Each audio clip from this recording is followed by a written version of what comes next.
I'm Tracy Baxter with today's Record Newswatch. A few hundred people, both for and against gas drilling in the Catskills, demonstrated prior to the start of the first of two public hearings on that highly emotional issue that are being held today on the campus of SUNY Sullivan in Loch Sheldrake. Up for debate, the proposed regulations for the horizontal gas drilling method known as fracking. Opponents were telling the state DEC that fracking is a threat to both the environment and the health of those who live in drilling areas. Supporters say it can be done safely and that it can provide major economic benefits to Sullivan County's depressed economy.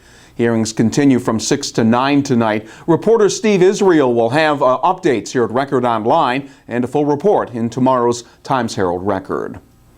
Another public hearing could produce verbal fireworks, this one in Kingston tonight, on the controversial plan to transfer the Golden Hill Healthcare Center to a local development corporation, which would then search for a private buyer for the Ulster County-owned facility.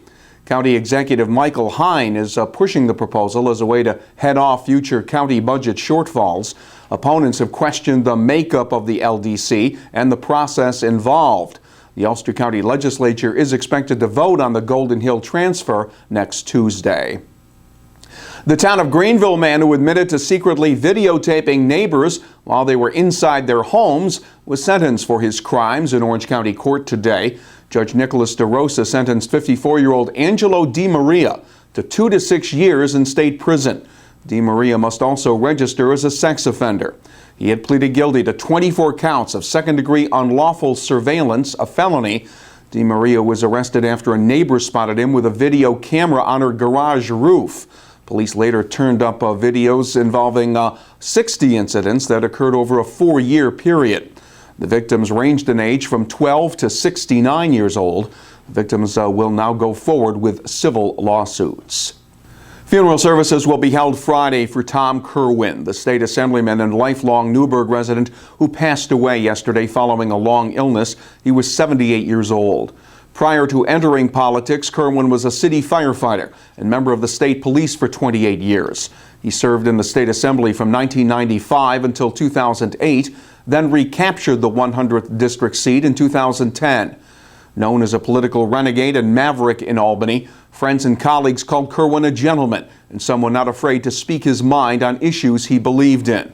The funeral Friday will be at 10 a.m. at St. Patrick's Church in Newburgh. Visitation will be Thursday from 3 to 7 at Brooks Funeral Home in Newburgh. In other news, a Bloomingburg woman faces assault charges after a property line dispute turned violent.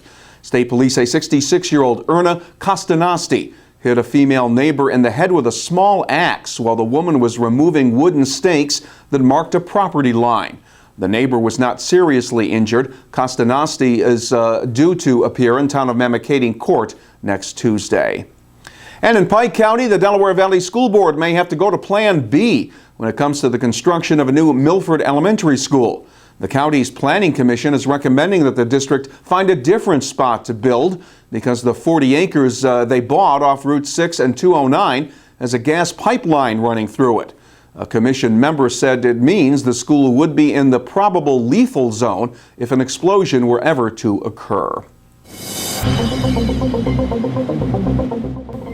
Tomorrow's weather should be better, but it won't be as mild.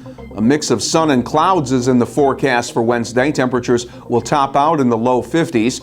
Thursday will be mostly sunny, with the highs again in the low 50s. Record Online is the place to find news when it breaks and read about all the day's developments in tomorrow's Times-Herald Record. For Record Newswatch, I'm Tracy Baxter.